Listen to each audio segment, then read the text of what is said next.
première chose qui m'a vraiment surprise, c'est que... Parce que pendant tous ces traitements, on m'a traité là où j'avais mal. J'avais des rayons, des massages, du fongo, des trucs comme ça, là où j'avais mal. Et M. Avigdor, lui, il s'est attaqué de l'autre côté. À tel point qu'à un certain moment, tout au début, je n'osais pas le lui dire, mais j'avais envie de lui dire, mais c'est pas là que j'ai mal. Parce qu'il allait ailleurs. Mais moi, j'ai rien dit. Et finalement, c'était ça. Il fallait commencer, dans le fond, globalement. Et c'était très drôle. J'ai eu très vite une amélioration. C'est la première fois que j'ai eu une amélioration rapidement et qui continuait, dans le fond, de semaine en semaine. C'était assez étonnant. J'ai tendance à tenir la tête beaucoup plus en avant, que j'avais remarqué en passant devant des vitrines. Et je m'imaginais initialement justement que ça allait être des contraintes, que ça allait faire mal, ou que ça allait être un travail soutenu, que j'avais des exercices à faire à la maison. Et en fait, c'est pas du tout le cas. Ce que j'ai vécu, c'était une autre façon de percevoir mon corps, puis en quelques mots par rapport à des ouvertures et autres, d'un coup sentir bien et d'adopter immédiatement une nouvelle attitude. Puis du coup, après, on fait sans effort, on constate qu'on a changé. Alors, le Rolfing, c'est une méthode donc, qui est née il y a une 50aine d'années aux États-Unis et qui a pour point d'appui principaux le sens de la gravité et le travail sur les fascias. Alors pourquoi la gravité? Pour une raison assez simple et forte, c'est que nous vivons dans un monde où tout varie, la température, la lumière, les sensations, et la gravité, c'est la seule constante. Donc finalement, c'est peut-être le seul repère constant qui me permet de m'organiser avec une sécurité forte. Ce que j'ai trouvé d'intéressant, c'est le fait qu'il ait cherché presque dans le haut du dos pour rectifier par exemple dans les pieds. Donc tous les os sont reliés par un point commun. Et puis j'ai ressenti ça comme un puzzle en fait un peu. S'il y a une pièce qui est pas à son endroit, ben ça peut tout dérégler. En général, je suis très tendue quand je fais rien. Et donc, j'espère à ce niveau-là déjà être un peu plus relax avec mon corps. Et puis, si ça peut, j'aimerais bien en fait que je puisse améliorer ma posture en général en fait. J'en ai déjà entendu parler via la danse aussi. Et c'est quelque chose de conseillé pour les danseurs.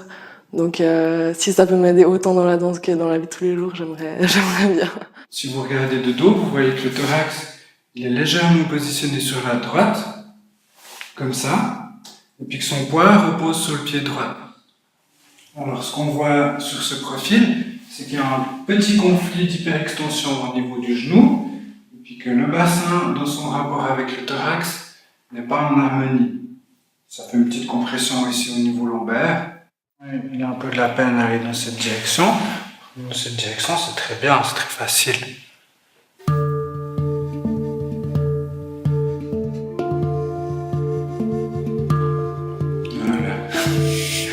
Ça, tu vois, maintenant elle a compris.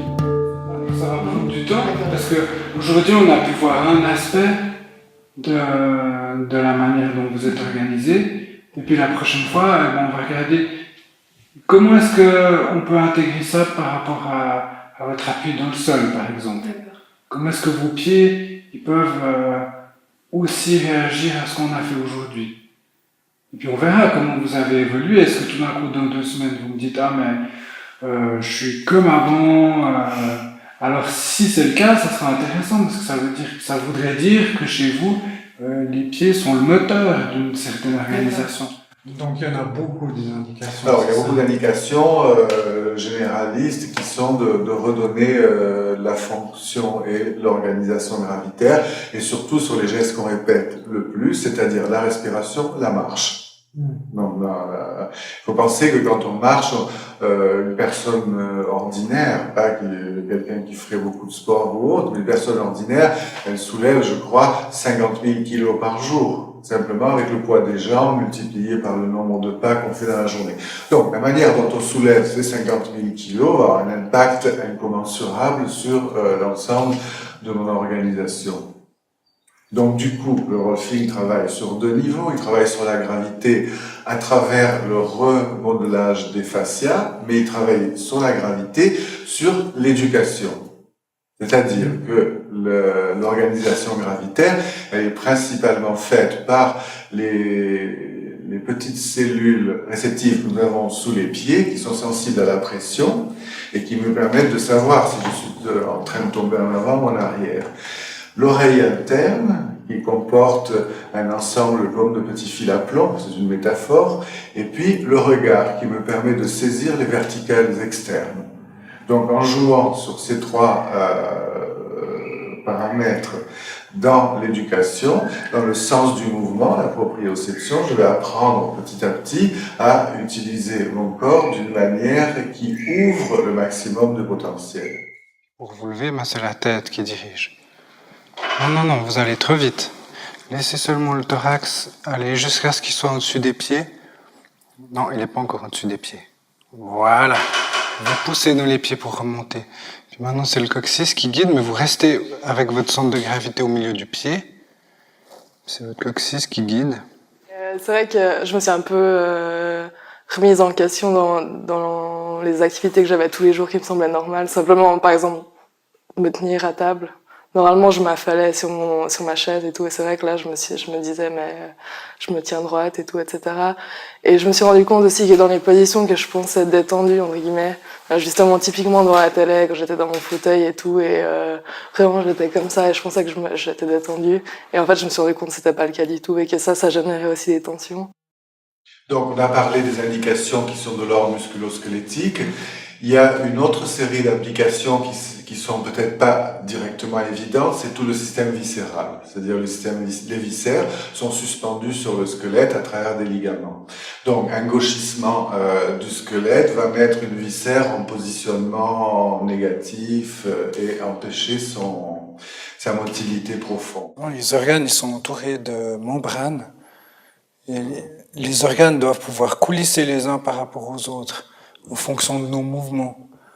Alors là, ce qu'on travaille aujourd'hui avec Mélanie, au niveau de l'ouverture de la cage thoracique, ça doit s'accompagner d'un mouvement fluide de l'estomac.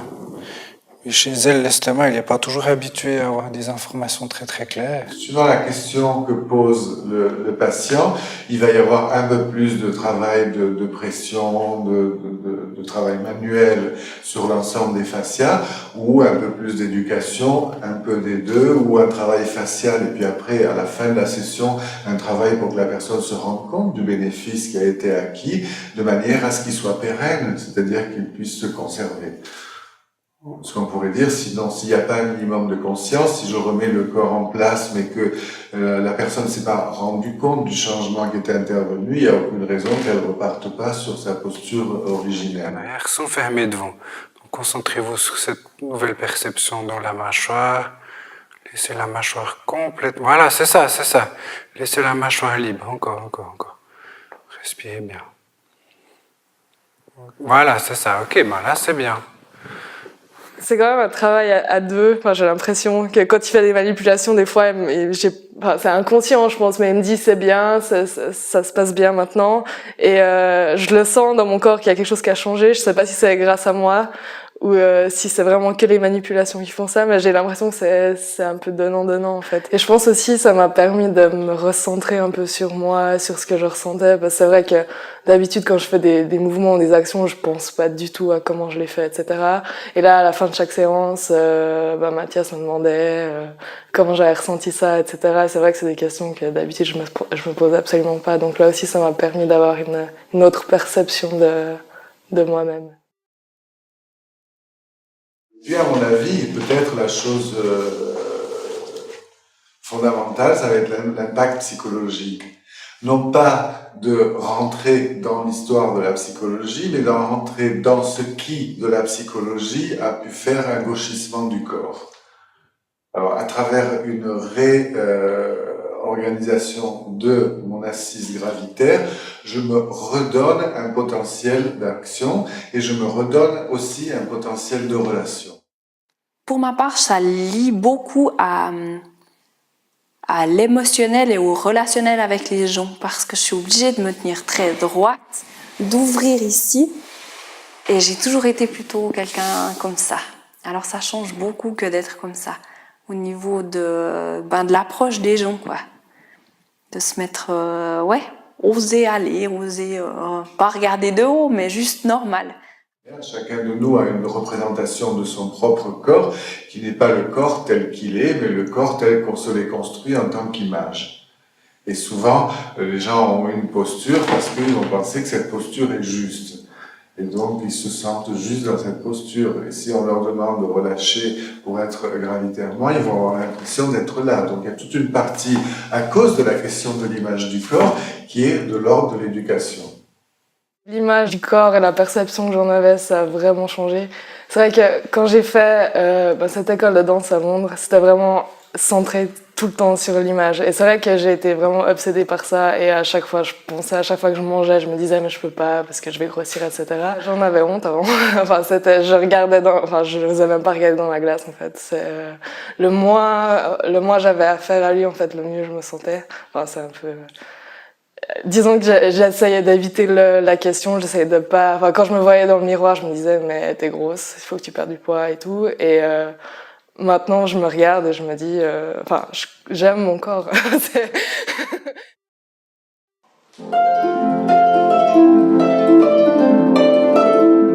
Moi, j'ai des problèmes dans le haut du corps. Et c'est lié certainement à la posture de la harpe, qui est complètement asymétrique. Et c'est aussi un instrument qui est très lourd, donc on a un appui sur l'épaule droite qui fait que certainement on se tord. Et en fait, ces derniers temps, ces douleurs-là sont quand même vraiment amplifiées. Et après ces douleurs, ça me déclenche aussi des migraines ophtalmiques. Alors, un des bienfaits du rolfing pour les musiciens, quand ils font leur séance de rolfing, c'est déjà de faciliter leur posture par rapport à leur instrument, ou en général leur posture gravitaire, mais ensuite c'est de travailler avec eux quand ils sont à leur instrument. Et c'est là qu'on va se rendre compte qu'eux-mêmes vont se rendre compte qu'il y a des tas de choses qu'ils peuvent adapter dans leur manière de s'asseoir, par exemple, de manière à moins de douleur dans les articulations en général, mais aussi ils vont entendre qu'ils produisent un son très différent lorsqu'ils sont dans leur axe gravitaire. Tu sais, quand tu as deux poteaux qui sont appuyés l'un contre l'autre, comme ça, Oui, si tu vas là, il y en a un qui a plus de force que l'autre. Oui. Alors moi, j'aimerais que tu cherches un équilibre entre une orientation dans l'espace où toi, ton vecteur d'organisation, cette fois, il va se passer là, c'est central, t'as ton épaule droite. Pourquoi? Vous allez me dire, mais pourquoi cette indication sur la gravité? Tout simplement parce que quand je bouge, c'est-à-dire quand je respire, quand je suis en train de vous parler maintenant, il y a un pré-mouvement. C'est-à-dire qu'avant que je vous parle ou avant que je lève le bras, il y a un pré-mouvement qui est celui de l'organisation gravitaire. Donc du coup, en travaillant sur l'avant du mouvement mécanique, je touche au plus profond ce qui est le premier temps de l'organisation d'un mouvement. Donc il y a une anticipation dans tous les mouvements, qui est l'ajustage gravitaire. Et souvent, cet ajustage gravitaire, on ne le sent pas, puisque c'est un tout petit mouvement interne, et donc il peut être faillible, ne pas fonctionner correctement, et moi je m'escrime à retrouver la fonction de l'épaule, alors qu'en fait c'est la colonne qui ne portait pas bien, et qui faisait que mon épaule ne pouvait pas être libre, parce que j'avais une espèce de chute de la colonne vertébrale. Et donc chaque fois que je vais travailler, je vais appuyer de plus en plus comme ça, au lieu d'appuyer avec, au contraire, quelque chose qui monte dans ma colonne. Si je fais un geste répétitif de cet ordre-là, ou un geste sportif. Tu construis d'abord ton sacrum. Tu poses.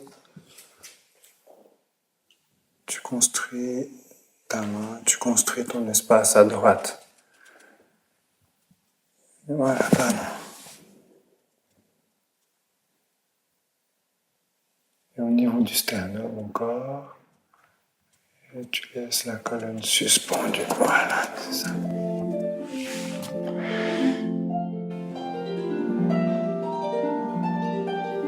C'est vrai qu'aujourd'hui, c'était assez différent des autres séances de rolling parce que je suis venue aussi avec mon instrument, en fait.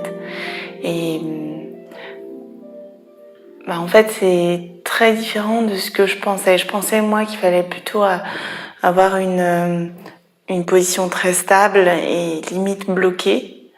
Et en fait, c'est tout dans un mouvement fluide et d'ouverture et de sensation aussi sur tout ce qu'il y a autour, en fait, en dehors de l'instrument. Et c'est très intéressant parce que je pense qu'on se focalise beaucoup sur les doigts, sur la technique.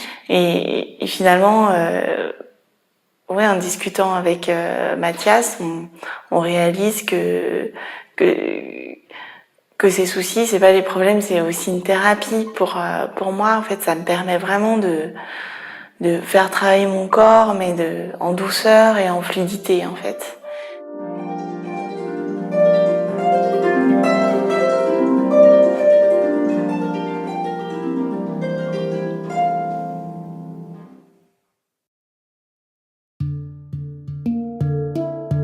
Moi, j'ai particulièrement un problème d'épaule depuis de nombreuses années. Sans être grave, mais être très dérangeant et puis limitant les mouvements et puis l'autonomie même. Puisqu'en fait, les difficultés à faire la cuisine, à transporter des plats ou à bricoler, moi qui aime beaucoup, c'est toujours demander l'aide à quelqu'un pour faire des mouvements qu'on fait simplement. Et moi, personnellement, je trouve plus rigide sur la droite que sur la gauche. Nos tissus sont toujours dans un mouvement. Pas tout petits, mais sont toujours en mouvement.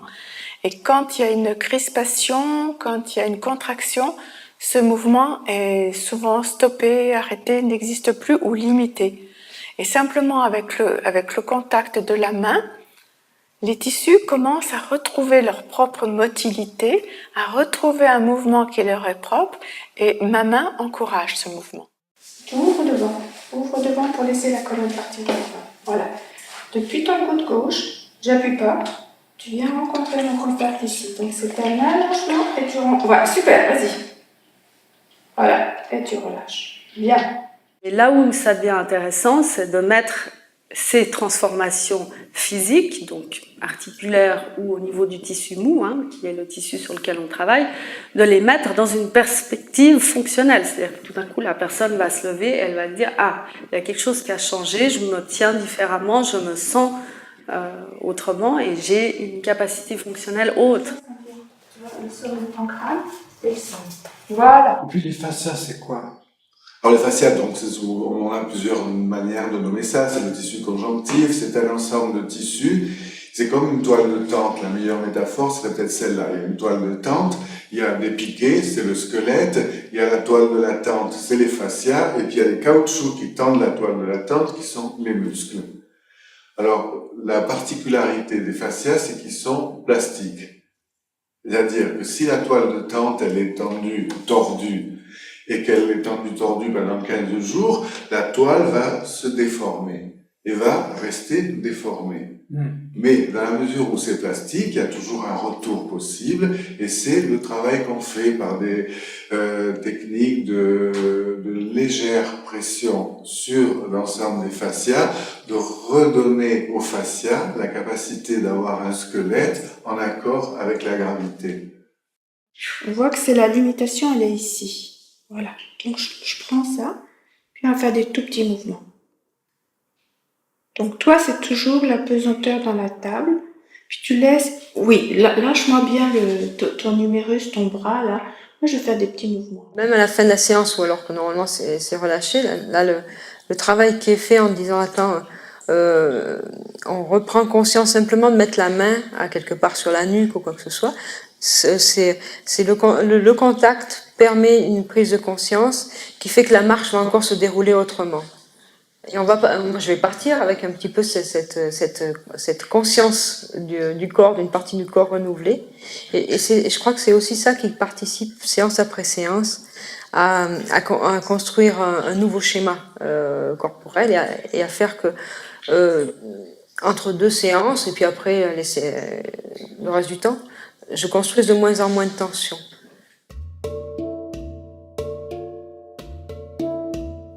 Plus les jours avancent, plus j'ai des douleurs. Là, j'ai, je sais pas, comme dans des nerfs ça c'est tout nouveau, ça va être de 2-3 jours. Des nerfs qui descendent là, dans les cuisses. Tout d'un coup, ça se tend, ça bloque. Ça fait vachement mal. C'est difficile parce que non seulement il y a le bébé, mais en plus il y a une fermeture posturale, une compensation du fait que le thorax est là, elle compense en fermant devant pour pas tomber. Alors que si on l'amenait un petit peu plus en avant, eh ben elle pourrait être plus ouverte. Faire plus d'air. Là, ça fait un peu quand j'expire. Ça fait un peu comme ça, là. Comme ça. Un peu, ça descend, là. Ça descend. Ouais, en contractant un peu, j'ai l'impression. Alors, bien sûr, alors, la respiration, c'est quelque chose qui est, bon, tout le monde conçoit à quel point la respiration est centrale. Elle est centrale au niveau de l'échange gazeux, elle est centrale au niveau de la motilité qu'elle entraîne, elle est centrale au niveau chimique de l'oxygénation. Et donc, effectivement, si vous voulez, par rapport à quelque chose qui serait de l'ordre d'un état dépressif ou quelque chose qui serait là, je veux dire, j'ai une compression des organes à ce niveau-là et je n'ai pas un étayage suffisamment qui me permet de respirer avec une aisance maximale. Vous allez là-bas, avec votre thorax. Le bébé, lui, il va en arrière, mais pas vous. Mon bassin, il pilote. Exactement. On le laisse faire, on le laisse tranquille, posé. Voilà, c'est ça. Ouais. C'est confortable. Ouais, très. Ouais, beaucoup plus que d'avoir le ventre en avant, avec le dos qui le suit. Je me suis sentie détendre dans tout mon corps, très en profondeur, dans toutes les fibres de mon corps un peu. Et puis aussi dans la relation que j'ai avec mon corps, aussi au niveau psychologique, je trouve. Comme si j'avais un peu réglé des choses du passé dans mon corps. Comme si, par exemple, j'avais eu un vieil accident qui était un peu resté travers à l'intérieur de moi, puis qu'on avait un peu remis, un peu des choses comme ça.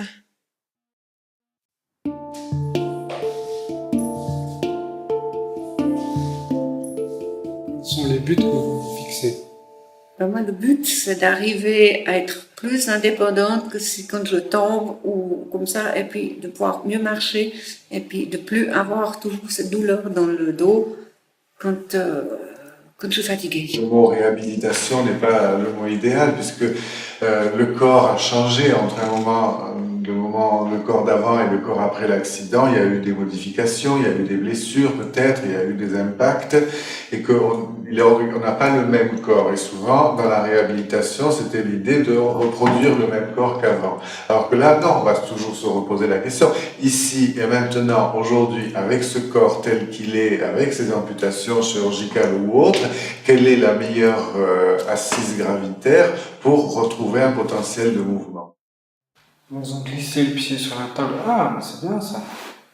Montez le plus haut possible. Ok, puis pour descendre, vous étirez le talon. Non, pas ici, que le talon. C'est vrai qu'avant, marchant, j'étais quand même vraiment courbée en avant. Et là, maintenant, je me sens plus droite. J'arrive même à être assise sur un banc qui n'a pas de dossier. Bon, je vous dirais pas pendant des heures, mais avant, c'était pas possible, parce que moi, je me trouvais sur un banc où il n'y avait pas de dossier, et ça tenait pas. Tandis que maintenant, je me rends compte, j'ai testé ça dimanche, et j'étais au moins presque 3/4 d'heure assise comme ça, sans être appuyée. Alors je me dis, c'est quand même un progrès, c'est quand même la preuve que la musculature du dos est renforcée. Du coup, ça vous encourage? Du coup, ça m'encourage.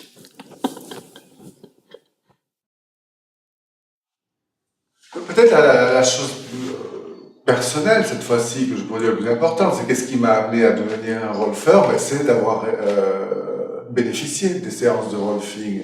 Et j'étais déjà dans l'expertise de la réhabilitation, dans un ensemble donc de techniques de cet ordre à cette époque-là, mais quelque chose n'était pas intégré en moi. Donc c'était difficile d'être celui qui travaille sur les autres sans avoir à l'intérieur de soi une intégration de ça. Donc ce que m'a amené le rolfing, en gros, c'est un rassemblement de me sentir rassemblé, en ce sens que quand je bouge et autres, cette constante gravitaire que je peux saisir dans mon propre corps m'a permis d'augmenter ma capacité motrice.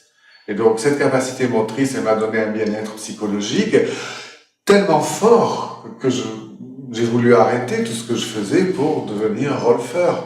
Donc honnêtement, si vous voulez, c'est par rapport à un bénéfice personnel que l'histoire a commencé. Et ce bénéfice personnel, j'ai envie d'en faire profiter le maximum de gens.